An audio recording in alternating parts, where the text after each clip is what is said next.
Hello, wherever you are in the world today. Welcome to Beyond the Art in our series, The Stories That Carry Us. I'm your host, Cray Bauxmont-Flynn, a citizen of the Cherokee Nation and the Delaware Tribe of Indians.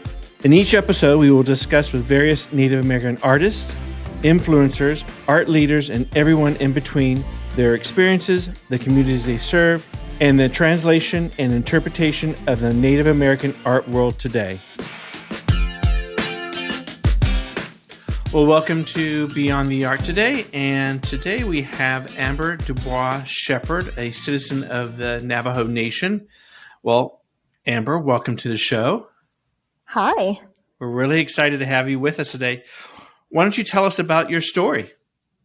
Sure. So, as you said, I'm traveling enrolled in the Navajo Nation. My mother's family's from that area, but my dad's side of the family is all from Oklahoma up into Kansas. So I participate a lot in the Sac and Fox tribal doings, and we've been to the powwows up there since I was a little kid, to the Prairie band Potawatomis up in Kansas. So I have a very traditional background. One of the first things I always remember when I was a child was a Navajo sand painting ceremony. So I grew up looking and viewing my traditional doings on both sides of my family. And that was a big influence to sit and kind of learn about what was going on as a child. And I come from a very creative background. A lot of my family members had some kind of knowledge on my mother's side, Navajo silversmith making, Navajo weaving. And then on my father's side, it was ribbon work design. Wow. So you got a whole collective of creative energies around you growing up. Yes, I remember sitting on my great-grandmother's lap in Arizona, and she'd show me how to do the weaving. And I'd always be running around, kind of playing around her loom. And I'd always be curious, and I'd flick the string and it'd make the ding, the little sounds.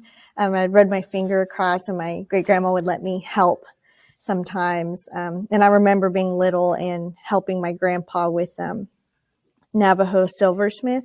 I sat on his lap, and he was showing me how to set the stones. And then on my grandmother's, my paternal side, my Adeline Ketchishano Dubois, she would create all kinds of native dresses for me. So, and I still have a lot of her dresses that I still wear to this day. So you got an array of different creative people doing different things around you. How did you decide what media you were going to direct yourself, or do you just want to do everything? I wish I could do everything. I wish I could clone myself, and then exactly. I have a lot of knowledge in those various areas. So like looking at jewelry, I can kind of tell about the inlay, or if it's more Pueblo design versus Navajo design. Also knowing if it's real or not. Being taught about Navajo weaving and the different designs growing up. So I grew up kind of being familiar in that area. And then, of course, with my grandmother, just knowing about different types of ribbon work, different types of sewing techniques. She even knew a little bit of Seminole patchwork and things like that. So I started to know kind of the difference early on in different Native tribes and their traditions, but also just growing up traditionally and seeing the difference between Navajo ceremonial doings and Sac and Fox ceremonial doings. So I tried most of the mediums. I still do finger weaving. I learned that in the last couple years from a Kickapoo lady, and that's more of my meditative, like fun hobby, I guess, because it's real simple once you learn how to do it, and then it's just repeating the process, just back and forth. So it becomes your zone almost. Yes, like your yes. quiet So time. As long as I don't overthink it, then I can do it. But when it comes to my art, I work in oil paintings in mixed media 2D artwork. And I just really enjoy that medium because to me, since I have all of this experience and background, I try to express that in this form that is more Western style of art making. Even though I have the traditional knowledge of the other areas, I would love to go back and relearn how to make a Navajo rug. I made one with my great grandmother once. I still have it, hangs on my wall. I won second place with it as a kid. Wow. So, I mean, I was really excited. And I guess being a kid and learning all this stuff, I didn't really realize that it was unique.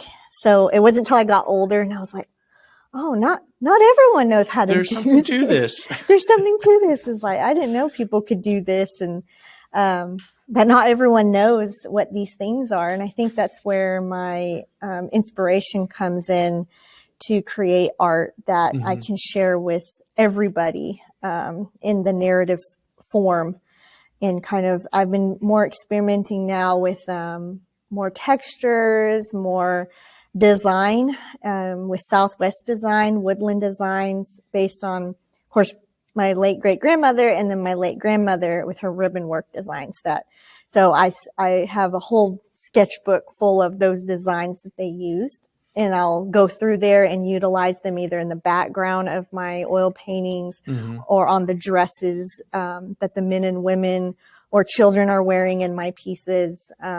And just try to utilize and show that appreciation of the things that I was taught and that I grew up in as a child. So that's kind of like where my background is, because I even have like beadwork, people who can beadwork in my family. My dad can play Native American flute. He knew how to make those from the cane. I remember going on back roads and we'd harvest the cane and he would make flutes out of those. So it was bound to happen that one of us kids was going to go full into the arts. Would actually absorb it and learn from it. Yes, exactly. So do you feel that part of your creativity and your artwork is affected by where you're from, or more tribal? I think some of my art is affected by where I'm from or where my mother's family's from too.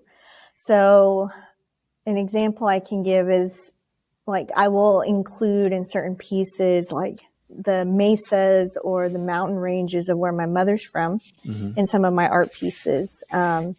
And then here in Oklahoma, I'll include like our kind of oak trees or a certain type of the big thunderstorms that come through. So definitely place is very important, where I go and experience new things. So I definitely want to go visit way outside of Oklahoma, even outside the United States. And I'm sure the more I go out, it's going to influence my work. And I'd like to include something of wherever I visit or wherever I go. So some of the places me and my husband want to go to, we want to go to Europe. We're going to go to Switzerland and those places. We actually want to go to New Zealand.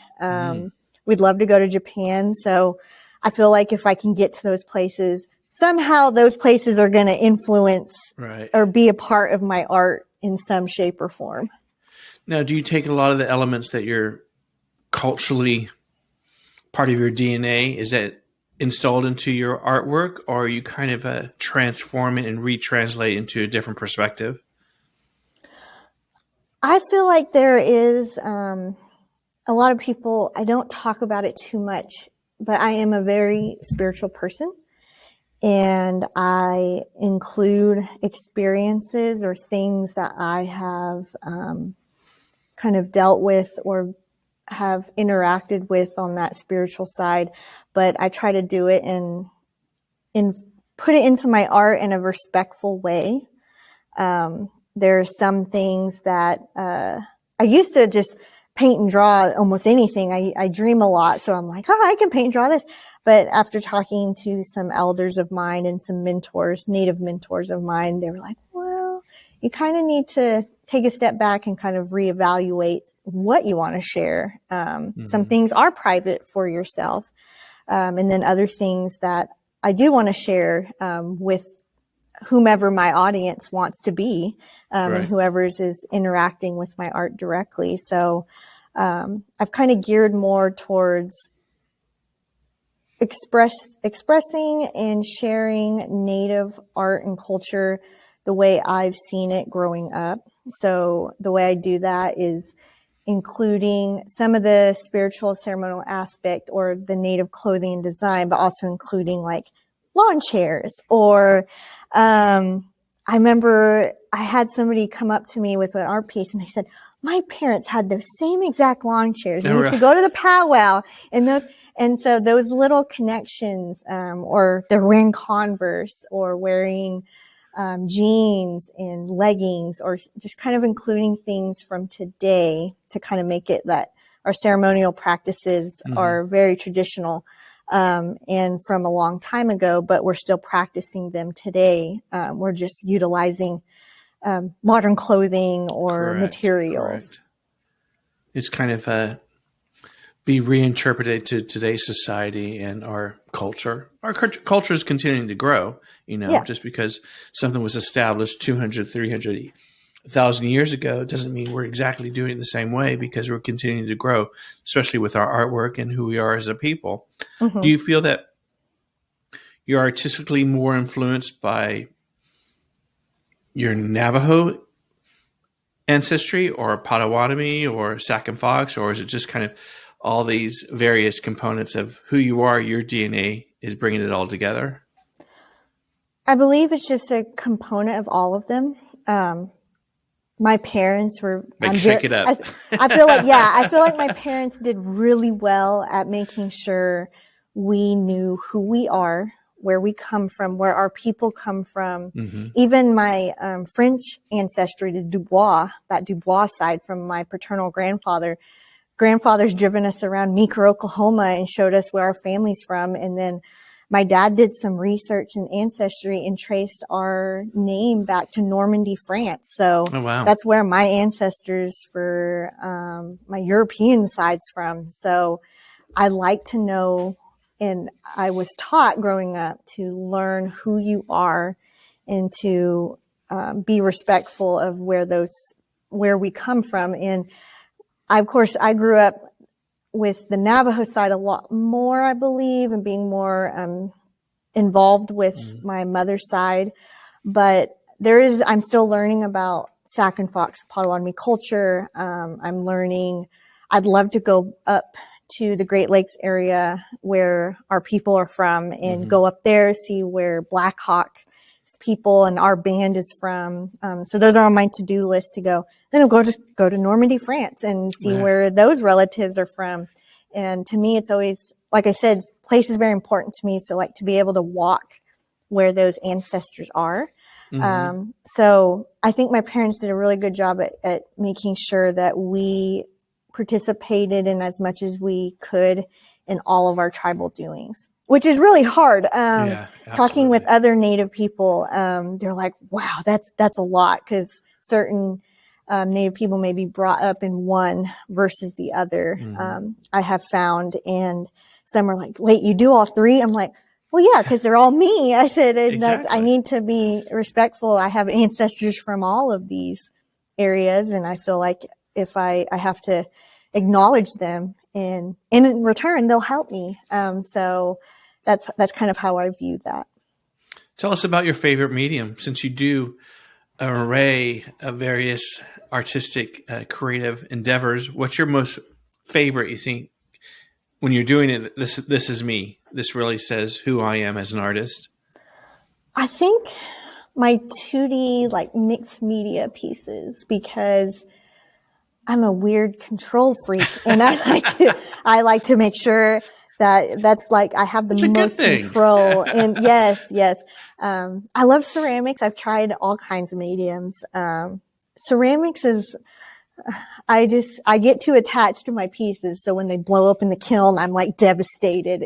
I have to go through an emotional like roller coaster of, oh my gosh, I spent hours on that and then it exploded. Then there's ceramic artists I meet and they're like, well, I'll just make it again. And I'm like, you spent weeks on that piece.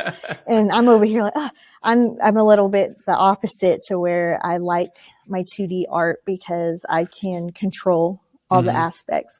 I like to plan. I like to really think about the idea and the theme of what's going into it. It's like, what am I trying to convey to my audience? So a lot of my pieces, people will see the final product and then they're like, wow, this is really neat. Did you just come up with that? I said, yes, but I also went through several renditions, especially my earlier pieces. If you were to take layers of the paint off or layers, you would actually see there was a whole different image underneath than what was the final piece. So I've learned to really think it out. So I do a lot of sketching. I do a lot of, that's what I was going to ask you. Your process, are you a thinker and planner where you plan it out and sketch it and yes. say this is my vision, or do you just like where it comes from, how you do it, where the energy and create? I have the ideas, they'll pop up in my head. And so I always carry a sketchbook with me or some kind of pen and paper in my purse or my backpack or whatever. And then if the idea strikes me, I'll be sure to write it down, and maybe it's something that can turn into a bigger project. So I do a lot of planning. So a lot of sketching. I even there's a couple of my pieces where I started with a small thumbnail and then I transfer it to a bigger sketchbook, play with that, manipulate it, and then I go to a bigger sketchbook so I can have a bigger surface. And I would sketch everything out, see how it looks on what I think the final will look like, how my audience is going to view it. Like, where's their eye going to start, and go through the piece, and if I need to make adjustments. I've always admired artists that can just throw an image onto a canvas and it turns out amazing. I am not one of those. I've tried that several times and I always end up trashing it, or it's in my portfolio and nobody will ever see it until after I'm gone from this world. Then I guess somebody can dig around and go, look at this. They're going to think that's the most amazing thing probably. And I'm going to be on the other side going, no, don't look at this. And it's priceless. It's like it goes up for auction. It's like $10 million. It's like, what? Yeah, and then I'm going to my ghost can be sitting in the corner going, oh my gosh, I can't believe this. I was like, just forget it. Just let them have it. And so, but I'm very much a planner. I even have my actual planner where I schedule out my weeks and my days. I like to know, events way ahead of time. I'm very good at trying to make sure I have enough time to create the piece, finish it, and then also get it framed and get it matted. I just dropped a piece off this weekend and it's going to take her about a month to get that framed and matted for me because she has a trip planned, and then I'll get it right before my next exhibition that I'm doing. So I make sure to do that. And I think that comes from my mother.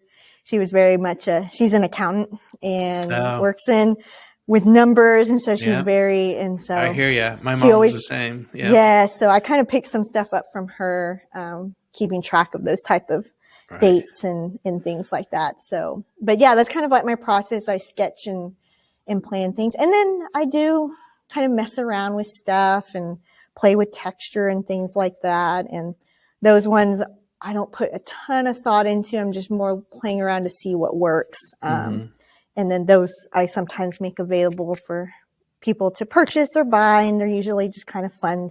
It's like, here, just have this. But then there's the other ones that are I really enjoy and I put a lot of work and effort into. Where do you find your inspiration? Is it more indicative to your culture and your DNA and what you grew up around, being so collective from so many different creatives? Or do you find inspiration just the mundane in your everyday life and you incorporate your native culture into it? I think you hit it right there on the end. It's more of how I live my life every day as a Native person. And if I were to explain every little single detail of how, some people would go, that is a lot to live by. And I'm like, well, I grew up. This is how you do it. This is how you wake up in the morning. You go out, you make your prayer, you go back in, sometimes you have to smudge. Sometimes you have to do this. There's a certain way and a path you take into your home or when you're doing those ceremonial things. And that's how I live my life. Sometimes when an inconvenience happens, I always have to think maybe there's a reason why I'm late to work this morning. And sometimes there may have been an accident that I missed by mere minutes, and I'm just kind of like, okay, that's why. Thankfully, where I work at the University of Oklahoma in the fine art department. So everyone's here really low key, very art minded. So everyone's just very kind. So I'm not too worried about that. So they get the creative mind. Oh yeah. They Yeah. know how it works. There's been times too when we went on a trip, my husband and I went on a trip earlier this year to see my family in Arizona, but we spent like a week out there. And so instead we went to Monument Valley. And then on our drive there, I kept having my husband pull off the side of the road. And I said, stop, I got to get a picture of this mesa. I said, I could use it for something later. And just, I love the rocks. I like nature. I'm starting to add a lot more nature-based influence into my work. Because during COVID, being locked in the house, I ended up my kind of hobby and way to self-heal was to redo my entire front garden. So I got into gardening, got into flowers, and still another way to work with your hands. Exactly. I love playing in dirt. I've always have. When I was little, I used to go find bugs. I was an unusual kid. I was not a lot of, I guess, young girls would be playing with bugs or playing in a pond and catching frogs. That was me. My brother was opposite. He was like, ooh, I don't want to touch that. And I'm over there, look at this frog. It's all slimy. And, I used to tell people I want to be a bugologist, but, so I'm really curious about the little things to the bigger ideas. So, a lot of my work is just influenced by everyday, life from when I was a kid, which included a lot of traditional doings. And then growing up into middle school and high school, I was influenced by video games. One of my favorite video game series is The Legend of Zelda. That is hands down my favorite. I'm already getting my pre-order for the next game coming out in May. That is my happy place. So a lot of people, I have a friend of mine who tells people Amber lives there. That's her other home. And I was like, oh no, I could do a whole another podcast on just Legend of Zelda and talk about the lore. I have books, I have action figures. So things like that, Japanese anime, comic books, Star Wars, Lord of the Rings. So I grew up with those, genres as well. Right. Marvel, DC. And then I think that's where my narrative idea started kind of coming from. I was like, well, everyone's talking about these stories. Maybe I can in turn tell certain stories like that too, but in 2D art as well. Is there a continuous story or a message you're trying to relay to the public when you start creating your pieces? Yeah. The way I see it is kind of like in my artist statement. I'm influenced by everyday life and how I view things as a Native person, with a Native background. And I'm hoping to give others a different idea of how to look at life, to how we view life as well, and even encourage other Native people to look at life in those lenses. I think sometimes we get too caught up in westernized ideologies and the way we have to have our home or have to do this. So sometimes I have to take a step back, and because I'll get caught up in that, and I'm like, you know what? It's okay. Everything's fine. My bills are paid for. I have my vehicle. I have my animals. I have my family, and that's what's most important. Are these things I have with me, and that's what makes me wealthy. Growing up, my family always told me wealth isn't in the physical money. Wealth is in the people you surround yourself with, your family, and how you can help other people. Right. So through my art, I'm hoping to connect with other people. And I've had people who've got emotional looking at my art pieces, which is just humbling to me, because I'm like, there's that connection. I said, there's that response and that. Yes. Absolutely. I'm making that connection with that person, whether they're Native or non-Native, but some of my pieces kind of mimic maybe their home life as well. I had a elderly couple that saw one of my pieces of a family sitting at a table, and it's my mom and dad and my brothers, and we're all sitting there, and this elderly couple, they were like, wow. She goes, this is such a nice piece. It reminds me of when I was a kid and we used to have big family meals. She goes, we don't really have that anymore. All my kids moved away. And she goes, but this reminds me of when I was a kid. And there's Native influence, but it reminded her of her own family. As well. And little kids love my stuff too. I like listening to little kids talk and point at my pieces and go, look at that, and kind of explain it. Sometimes the kids are more on point than adults are. So I always find that interesting. And I'm more of an artist that likes to sit in the background and like, I push my art out there and go, here, you guys look at this. And then I will stand over here and just listen. So sometimes there's been times when people be talking about my art and they have no idea I'm standing out behind them. And then they're like, who's the artist? And then I'm like, hi, it's me. Hi, it's me. And they're like, oh my gosh, I didn't know we were talking. I was like, that's fine. And I think sometimes people interpret it differently, which is totally fine with me. So it's all objective interpretation. Oh yeah. It's all the different emotions and feelings and memories one takes away from an art piece. It's never going to be repeated, which is nice. But it's nice to hear that that you're just kind of in the background listening. Yeah, I want people to think and figure out for themselves what it may mean to them. And it could mean something totally different than the way I perceived it in the beginning. And sometimes listening to other people, I can go, oh yeah, I never thought of it that way. The meaning changed just now. Right. So. Do you feel you take creative risk in some of your pieces and push the limits or push yourself? Recently, yes, I've been exploring more. I feel like I was a little more reserved back in the beginning, kind of creating things I really knew a lot about. And recently I've been exploring, like I said, nature. I've been exploring a little more, I guess, my inner self. I can be really reserved sometimes. Like sometimes people I've been told that I could be a little like intimidating, or I can be a little like unapproachable. But I mean, I don't mind people like coming up to me and talking to me. I guess just because I'm an observer. So I'm like sitting in the corner, like viewing and listening and just kind of taking my own personal notes. And then people are like, she might be busy. So, I've been told that I inspired, some coworkers in the past. I wasn't there that day and they were like having to deal with a customer that wasn't being too nice. And they were like, what would Amber say?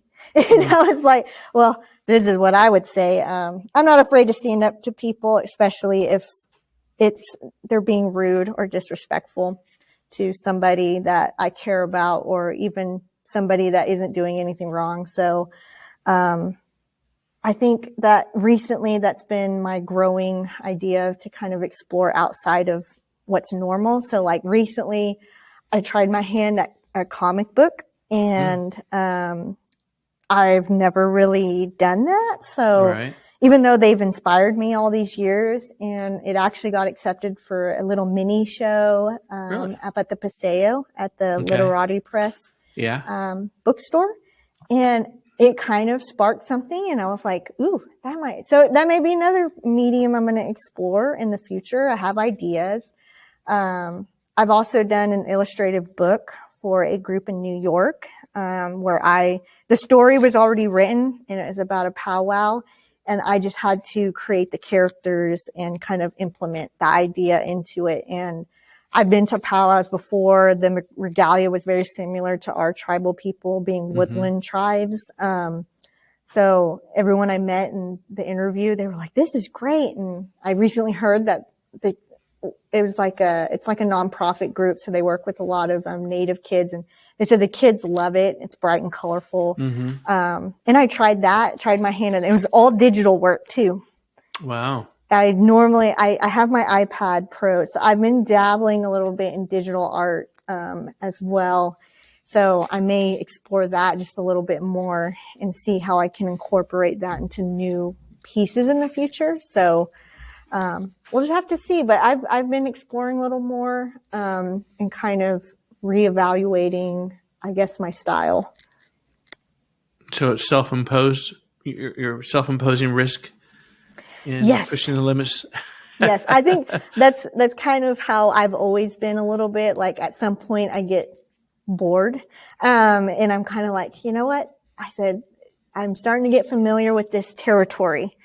I want to push myself a little further. What is out there? What more can I do? I guess what's the worst that's going to happen is I'm going to fail. And then I just go back to my roots and go, okay, let's reevaluate. Where should I go try next? And then maybe there's different areas that I can incorporate.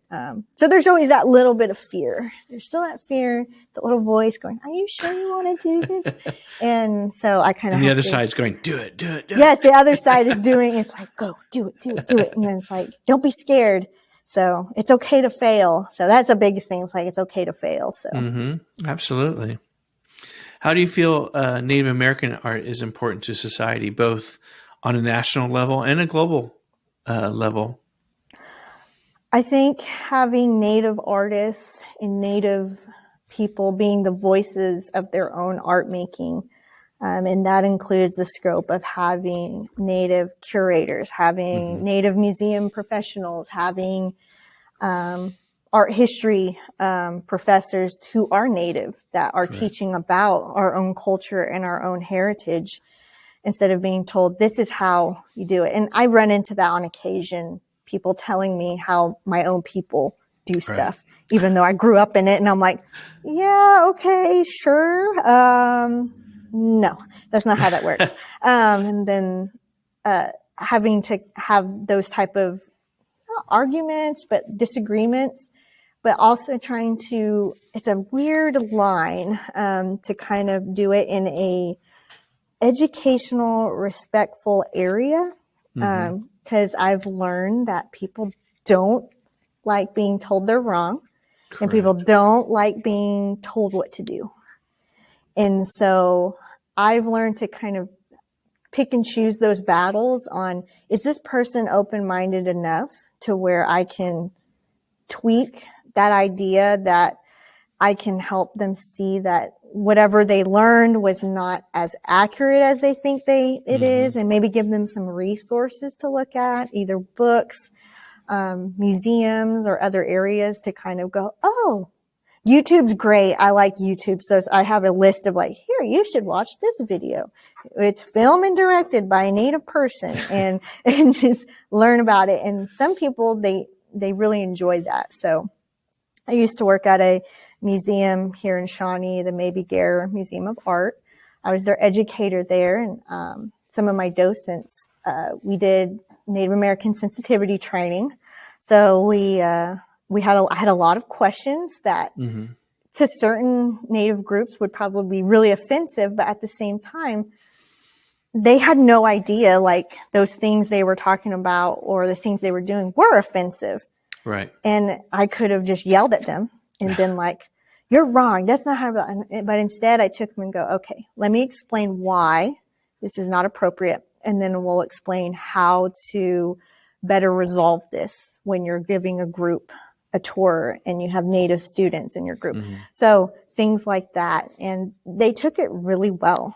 That's good. Yes. So many of them very well educated. Some of them had PhDs. They just, it just never was presented to them in this way. So I'm hoping through my culture and background, I was able to kind of remedy that, and mediate that as well. So just kind of helping them understand, and cause not everyone's going to know everything. So most people get a lot of information from the news, from movies, which is that. I think it's also for the non-native when they look at Native Americans as a one set, it's a one shoe fits all type thing where it's like, no, there's different cultures. There's different elements. We all came from all parts of this country, and globally, indigenous people.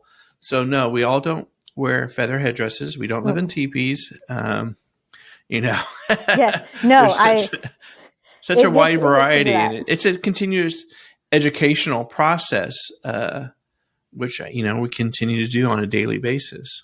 It is, and I think us as artists, and those that like your podcast, is bringing attention to that and just keep bringing out more information that are by Native people for everybody.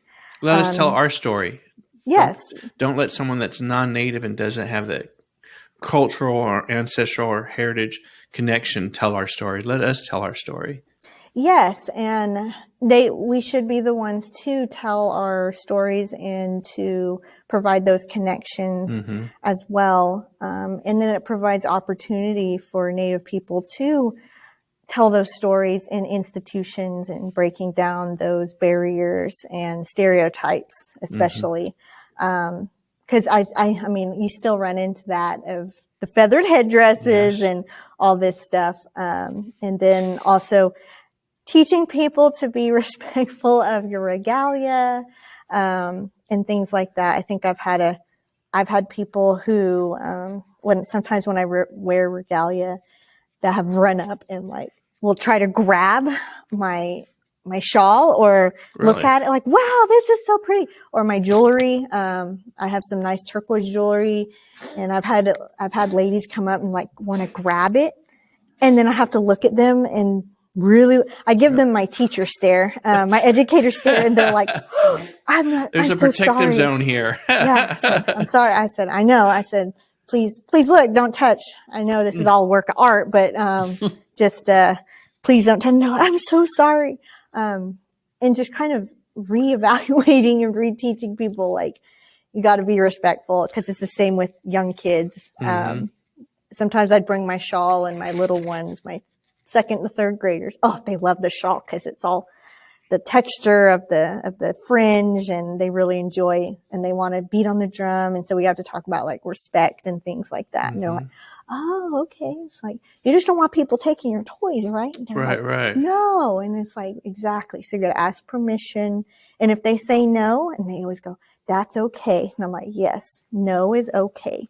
So sometimes I have to do that with adults, surprisingly enough. Yeah, I'm sure.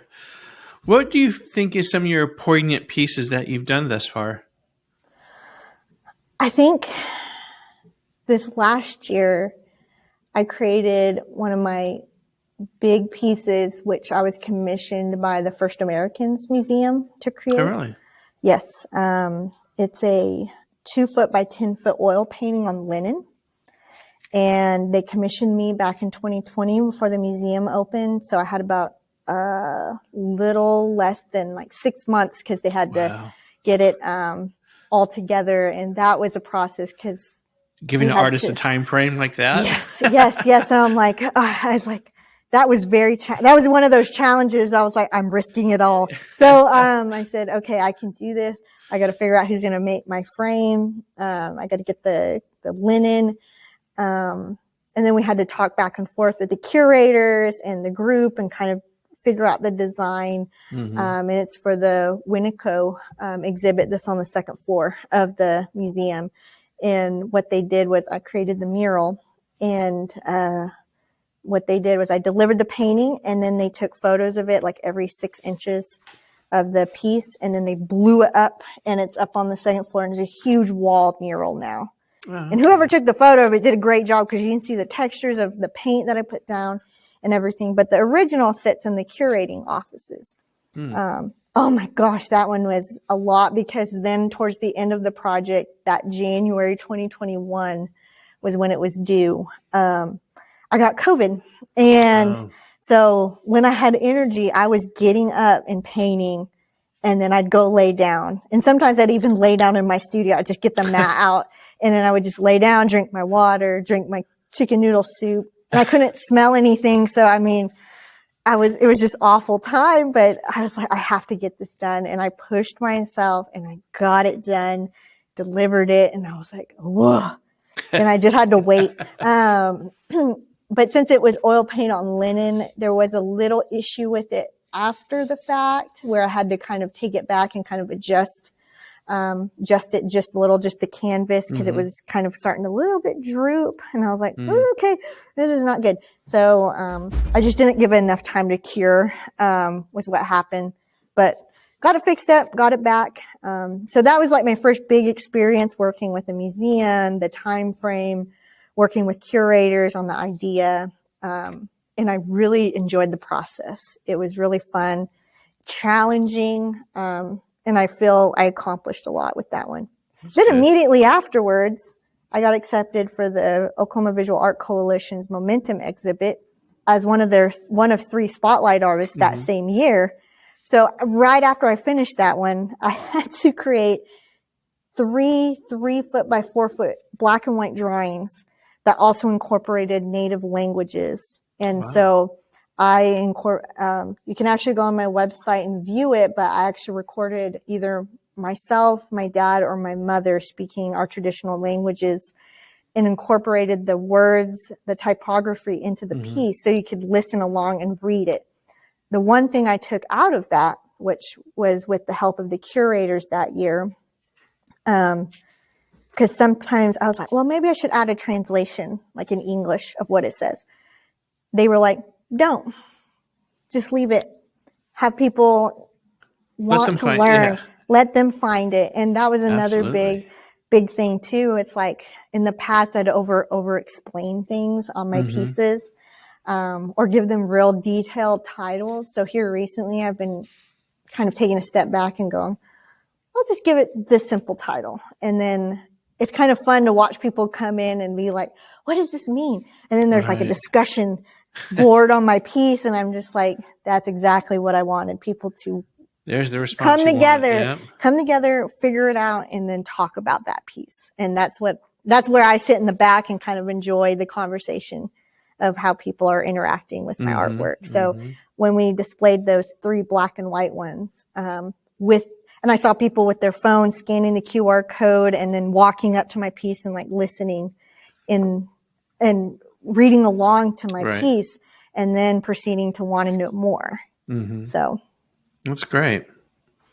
That makes them kind of let their mind start thinking, in an artistic way and in the story that you're trying to relay and kind of your meaning, but also their meaning of what they're seeing and how the two connect. Yes. And that's kind of how I trust my art will continue to be perceived. Some people may look at it and just think it's beautiful. Then others really enjoy. Pretty picture. Yeah, I mean, that's fine. If you're willing to pay the price, then that's fine with me. So it's like, but if we pay for it, that's fine. And then other people, they really enjoy the story, and want to know a little more about it. Or they come up with their own interpretation of it. And if that's what they see in it, then great. What pieces do you think have gotten the most attention that you're surprised at? Actually, my most recent one I did, that was a all watercolor piece, and I got a lot of great feedback on that one. And it's a 12 by 19, I believe. There's the one I recently am getting framed currently. And it's of a Native woman finger weaving, sash belt. And her figure is very, stationary in the piece, and it's a human figure and everything, but then from her hands the fringe of the yarn comes out and it envelops her all around. And I included woodland designs, sack and fox ribbon work designs, Potawatomi floral work, and then Navajo like Southwest rug designs within the piece. Oh, wow. And cool. So it's very colorful, but kind of muted. And then for her dress, I did like earth tones, browns, kind of to me representing Mother Earth type of thing. But the title of the piece is I Weave My Own Path. And so, and sometimes I feel like I do that too. So there's a lot of interpretation there. Exactly. So my friends who are weavers, my artist friends are weavers, they love it. They're like, oh, we're getting represented. And so they're all excited about it. And then other people love the title. It is a kind of a self-portrait because it's a photo of me weaving, that my, either family member or my husband took while I was at a market because it was slow at that time. So I was sitting there weaving just to pass the time, and they took a picture of me as I was doing that. So that's the reference photo I used. So it included all my tribal people with the designs included. But so many people loved it. They just really enjoyed it. And it was something a little different. Like I said, I've been experimenting a little more with my designs, and including my favorite is I love drawing people. So including that, but then also trying to include the design quality of our tribal people as well. And then the one previous that has still to this day people just love is it's called Earth, Sky, and the Medicine Keeper. And it's of a Native woman in a red dress, and she is holding an eagle fan, and you can see the slight beaded bag of like a medicine pouch. And the midsection is like a scene from Oklahoma. There's like a pond, and there's the trees, and then the big meadow. And then at the top is blue with woodland designs, all different colors. And then there's a male figure with a pipe, and he's smoking it, Father Sky. And then you have the midsection with the woman. She kind of overlaps all three sections. And at the bottom, there's a woman in the corner representing Mother Earth. And then there's a tobacco plant that comes up. But it's just all of these symbols and the colorful design of the woodland flowers, and the idea that we live in these different worlds. And then us as the humans are the medicine people. We have to be the medicine keepers of our world. So that's how I interpret it. And people, I like that story. Yeah, so people really enjoy that. And sometimes people ask about the dress, and they want to say, since red is significant with the missing and murdered Indigenous women, that was not what my original thought was with the red. Red to me is a very powerful color. It's very striking and represents strength to me. So I use the color red to represent how strong the medicine is. But if people want to interpret that as the strength to behind and to be strong for those type of groups with the missing and murdered Indigenous women, that's fine with me too. So just however people want to interpret that as well. But that one was a very popular piece. They really enjoyed that one. So are both pieces sold in a private collection? They are not. I have them priced pretty high. The way I do my pricing is if I really, really like it, I price it pretty high, because to me, if somebody's going to pay that price, they're going to take really good care of it. It's going to have a good home. It's going to have a good home. Somebody's going to just love that piece. I've sold a couple prints of the oil painting with the woman in the red dress. And a couple people have prints of it. I don't do prints as often anymore. It kind of has to be like a special request. It just takes a lot of time. So instead, I'd rather put all my energy into making originals. I'm very conscious of providing art that is in all price ranges. So anyone can have a piece of my art, whether it be a small little watercolor card to something large, if they want to, as I called my bougie prices. If they want to have that bougie art, I have that. So, but I have stuff. I've had people come through and thank me specifically for having artwork that's more affordable, to where they can come in and spend $50 and get several small pieces to give to family members, to give to, for Christmas presents. And I totally understand that. I love getting me a nice ceramic mug or another print that's more in my price range, if I can. Unless they want to trade for a big art piece, and I'm all for that too. I'm like, yeah, I'll trade you for that beautiful beaded bag over there if you want to come pick out the equivalent of that in my booth. So I'm very conscious of making sure that I try to get art that's accessible to everyone. Right. Do you feel that there's a continued story that a lot of Native American artists are trying to say? Is there an ongoing story or theme that's trying to be relayed to the outside world? I feel like the biggest one I always run across that a lot of my Native artist friends and I always agree with is we're still here.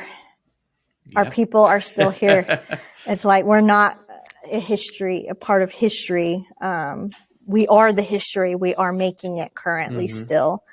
Because I still go to museums, and even when I was a little kid, I remember going to museums and seeing the labels for certain objects on display, and they're like in ancient, like pot or an ancient bowl that was used for blah, blah, blah. And then I'm like, we just used that last weekend for the tradition, for our ceremony. So I mean, like, it's not, to me, that's part of our culture, and it's not history. We're living it today. So that's kind of where I look at the importance of pushing Native art by Native people, is to show that we're still here. We're not just wearing buckskin all the time. That would be, especially in Oklahoma. Oh my gosh, I can't even imagine buckskin all year round. So. No. Or moccasins. No. Oh my gosh, yes. Like I have my Navajo wool dress, and I will not wear that unless I know I'm going to be in an air-conditioned room the entire day. I'm not standing outside in Oklahoma, and I'm gonna ruin that dress if that happens. So, but my other dresses are fine. They're cotton, so it's like a little more room and breathing. And breathable, yeah. Yes. So, the Navajo wool dress, I love that dress, but I will not wear that unless I'm in air conditioning space. So, what motivates you in your work? My family. My family they're my biggest supporters, and I feel like I'm very lucky and fortunate to have a family that are all so proud of me and that are so supportive in everything I do. And then, like, tomorrow, actually, on the 14th, Valentine's Day, is my birthday. Oh. And I'm turning 30, which makes all my relatives feel old. I even ran into you just made me feel old. Oh.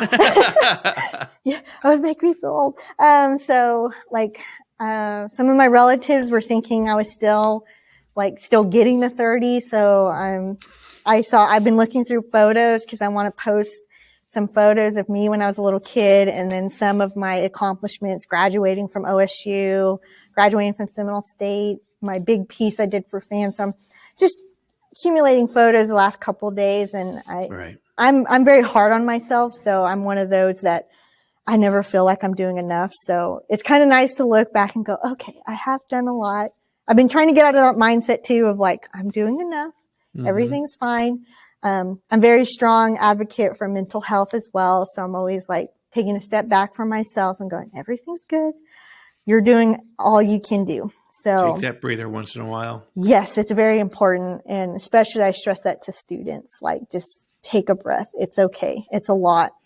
And so that's what motivates me, is my family. But I'm also motivated by myself being a minority Native woman and accomplishing as much as I have. I want to share that with as many people as possible, but particularly young Native children, to show them that they can do it. They can do this. They can go to school. And even if not school, they can go to a trade school. They can go get a good paying job. They can work really hard and get themselves out of negative situations. And there's people out there that can help them. And that's how I look at it. And I have a hard time reading certain stories of tragedy with Native families and people. And there's still a lot of work to be done, and so much to be done. And so I just hope that my art and my voice is enough to like inspire those young kids. And I think when I was at the museum, whenever we do a Native American tour, I'd have my group of students. We always do introductions, introduce my docents, introduce myself. But I would always introduce myself for those specific tours in my native languages. And I remember several of the Native kids that were in those groups, I've never heard anyone speak Native language. And I was like, really? And they're like, yes. And then they wanted to know they knew they had a Native name, but they didn't know what it was. And it made them want to go home and ask their parents, what is my name? I met this lady today, and she knew her Native name. And what's your native name? Mokimeshi. And what does it mean? It's in Sac and Fox, and it means the one that suddenly appears. Wow. And I do have a Navajo name. I can't say what it is in Navajo, but translated, it's something similar to the one that comes with the mist. So I got names that are like mysterious. Yeah. So, and then I know my clans, Wolf Clan Malwahayuk, for Sac and Fox, and then Navajo and Kitlachitni, Red House People Clan, and Tulhane, born for the Water People Clan. So I tell that to students and talk to them in that way. And it really inspired some of them. They actually came up to me after and they were like, that was really, I've never heard anyone say or speak in the native tongue. And I want to know what my Indian name is now. I know I have one. I just don't know what it is. And I'm like, that made me feel good. Yeah. It gives you that warm feeling. Absolutely. Yes, Do you mentor youth? Not currently. I've thought about it pretty recently, especially after I came over here to OU to work here. And I've kind of thought about if there's groups I could help and mentor. I'm very comfortable around kids now because of the museum. Working with ages 3 and up has made me very comfortable. I've worked with a couple of tribes on different projects, and I've actually taught a couple of classes up at a group in Oklahoma City with the Indian clinic up there, OKC Indian Clinic, and kind of working with their kids. But I'm more particular to, I think, students that really want and need that mentorship. I could probably work with a group of students that are like, we want to learn everything you know. And I'm like, great, let's do it. Let's do it. We're going to go outside. We're going to go work outside. We're going to work on this, work on that, just kind of explore things. Right. So I have never really done it too much, but I'd be comfortable doing it for sure if I came across it. I love talking to students, especially, and just kind of inspiring them when I can. And when I was at the museum, I helped in creating a high school juried art exhibit, because I believe the high school students needed their own place to show their work, to show what they're working on. And some of it for some people was a little disturbing because they're going through a lot of changes in themselves. They've also going through a pandemic. So some of the material was a little on the darker subject matter. But it just showed me that the students are mentally struggling, but are using art as a way to cope. And then also getting to meet some of those students and encouraging them to continue exploring the arts. And then to see these students come in with their friends or whatnot, to be able to see their art up on the wall that got accepted. They were really like excited for it. So, well, I think it helps them because they're finding their own path to success, and also because of the educational component, they're not getting it in school anymore. The arts are depleted. And so having that outlet, and I also think, mentorship programs and learning from elders, because, the elders are not going to be around forever.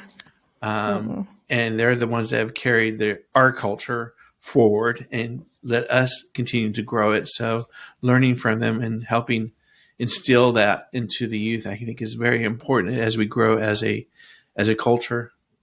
Yes, no, I agree. And it is hard to lose those elders. And even here recently, there's somebody that my family's really close to, and he passed away, and oh my gosh, he knew so much. And I learned so much from him, and it's hard now because he's gone. Right. I can't call him anymore and ask him, what do I do with this? Or how do I get over this challenge or this hurdle? But I was getting to the point with him and a couple of my other relatives and elders that have gone on to where they were telling me, you're the next generation. You have learned as much as you could, and you're going to have to teach the next group. So some of my family, I know quite a bit. And sometimes I don't think I do, but when I sit down and look at it, I'm like, yes, I do know a lot. And I think the next I'm turning 30 tomorrow. So I'm like, what's my next decade going to be like? How am I I think I'm going to have to figure out, how do I disperse this information, all this knowledge, the last 20, 30 years that I've accumulated? How am I going to help other people with that knowledge. So that's where I think my next, I guess, spiritual self, is going to have to figure out how to be guided into that. So, and just helping other people. Cause I think in the last year, especially, I've helped all kinds of people, whether it be, now I'm getting to the point where people call me asking for my opinion or my expertise on something, which is really weird for me because I still feel like I'm a student. I still feel like there's still a lot I have to learn. So it's bizarre to be in this weird transition of where people are calling me going, Amber, we'd like for you to come and sit on this panel. We'd like for you to come and view this artwork with us. Or do you know about this? We saw this in our collection and I'm like, am I qualified to do this? I guess they think I am, which is a humbling thought. It's a little give and take. We have to absorb, but we also have to project outward too of what we know and our knowledge. But we can't stop learning. So what's next for Amber Dubois Shepherd? Working on new art. Always, my goal this year is to work on some bigger pieces. I did some big pieces last year, into 2022. But I'm reevaluating some things and working on some bigger pieces. I have art markets lined up. I recently just got accepted to the Muskogee Art Market. That's going to be at the River Spirit in April. I think April 21st, 22nd, somewhere in there, that weekend. And then next month in March, I am participating in the Oklahoma Visual Art Coalition's Momentum exhibit. I believe is March 10th through 12th. It's a weekend. So that's where my newest piece will be, the one with the weaver. She'll be there as well. So I know a lot of people wanted to see her in person. So I said, well, come see her. She will be there. Come say hello. Come say hello. She would love to say hi. I always love if I can find places where I can hang my art that will stay up for a while, because I'd rather them just be out somewhere instead of in my guest room wrapped in plastic. So I'm always up for if there's a space where I can keep a couple of things. I'm always looking for that space. And then I'm also doing the Red Earth Art Festival in June, which I love the board members there. They're funny because they got after me last year because I didn't go, because I think they had to move some venue spaces. So and then it was a weekend during my husband's birthday weekend, and I was like, I got to have other things I got to do. So, but they really like me being there because my late grandmother, Adeline, she used to attend that market for a bunch of years. So they're all excited that her granddaughter is there. And they're like, this is Adeline's granddaughter. She's so special to us. And I'm like, this is a lot of pressure. So it's like, you're putting a lot of pressure on me. But things like that. I have some other things that I'm thinking about, but I haven't quite announced yet, but we'll see what happens. Keep us in regards to school. So we'll just kind of see. But so far, just working on new pieces, working on just more art and attending art markets and getting into exhibitions and some collab projects that may be happening here in the future as well. But also I got this new job at OU. I started back in October, so I'm still learning the ropes on being back at the campus level. Again, I've actually kind of missed this environment. It's kind of nice to see what all the students, undergrad and graduate students, are working on. And I love watching as they grow. It seems like I was like, man, was I like that when I was in my undergrad? I said, just frantic, going everywhere. I got to finish this. I got to go paint this. And I'm like, oh my goodness. It's like, I'm kind of slowed down a little bit now. So kind of leisurely about, so. Fantastic. So do you do any exhibits or exhibitions? Is that something that you're a part of? Yeah. I enjoy having exhibitions because I kind of have to break down how I view my art in terms of, there's market stuff, like going to a market. You want to sell as much as you can. So I have a tendency to put my mind in creating my smaller pieces, more affordable, things like that. When I look at exhibitions, they're more they give me the opportunity to express ideas and to have a larger audience view my work for the significance And a larger of format them. as Yes, well. larger format, larger pieces. And because of these larger works I did in 2021, I really want to start working into that kind of space. So I'm coming up with ideas, but that's the part that takes a while for me is the planning, as we talked about, my process. Right. So I have these things lined up, and then I have to get the material and all that. So I'm hoping I can create some larger bodies of work that will be able to go into bigger exhibition spaces for myself, and including the language component, including the visual, with the visual component as well. I'm hoping will translate in those exhibition spaces for me, because I really like including my native languages when I can, because I'm not fluent in my languages. So I try to learn with my art as well, whether it be through the title or when I create the audio for it. And then I have to kind of sit there and like teach myself on like, this is what I'm saying in English, but what am I really saying in Sauk? So different things like that. Very interesting perspective to actually incorporate that into your artwork.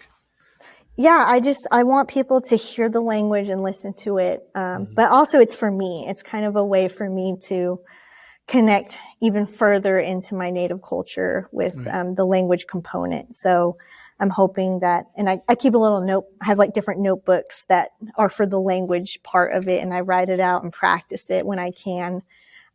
So whenever I do big talks and everything, I try to introduce myself in the traditional language and kind of speak to that. Keeps it alive. It keeps it alive. It does. And that's the best way we can educate those behind us, is keeping it alive. And yes, and encouraging them. And I will say it's hard. It's definitely hard to grow up and keep those traditions. Right. But trying to grow up in a Western, more styled world. Exactly. Because people, like, you do have to take time to go to those classes. You have to take time to learn those things just for the betterment of your people and your culture. And it can be hard, especially when you work all day, or if you have children and having to try to parent as well, and just having to balance all these things. Some people are taking care of their elders and have to be there at all times for them. So it can be difficult. So, it can be difficult, but I think it's a way of us connecting to the past, and also it's part of our DNA and cultural heritage that is so significant of what makes us us. That's very different from other societies. No, I agree. And it connects us with our people, I believe, a lot more. And most of and I think a big significant is at some point I would like to be able to be fluent enough to where I can say all of our prayers in the language it was supposed to be said in. So that's kind of my goal, personal goal with the language. And I think a lot of people don't understand, if the French lost their language, they wouldn't be French. They'd be lost civilization and lost society. So that's, I think, part of us as well, is, be it Cherokee, be it Navajo, that's part of who we are as a person and as a people in the community. And we're trying to reinstill that and learn it so we can identify more clearly and project clearly to the non-Native American. And I think it would also help in their view that we are very different from each other. That we all don't wear hairdresses and live in teepees. Our language is very significant to each tribe. Yes. And it is. It's very, it is important. And I always try to encourage people who are still learning and that may be older than me, that don't know a lot about their culture, and how can I help them get in touch with those people that can help them with their tribal people. And that seems to be where I've recently in the last year just kind of talking about helping people, but I tend to be what I refer to as a guide. People come to me to ask me because I guess I'm approachable in that aspect with Native culture because I know a lot. And I can try to figure out a way to help them or guide them to the right Right. person. Or how can they're like, I'm dealing with this. Who should I talk to? I'm like, this person over here may be able to help you with this issue that you're having. They're like, oh, okay, well, thank you so much. And then I'll touch base with them a little later and they're like, thank you so much. That's what I needed to know. And I'm like, of course. So even with, Native, or healthcare and all of that, some Native people don't know how to utilize that resource. So I always encourage people. I'm like, go on there. And if you get lost, just give me a call. I'll get you in touch with whoever you need to talk to. So, you want help, I'm going to try to guide you to that help if I can. Well, Amber, thank you for guiding us through your story today. It's been a pleasure to have you on the show. Oh, well, I appreciate you reaching out, as well, to have this interview. And I just enjoy talking about my art and my experience. And as always, I hope it encourages other people. Absolutely. It's encouraged me, and I've thoroughly enjoyed it. And thank you for your time today. It's been a pleasure. All right. Thank you so much. Thank you.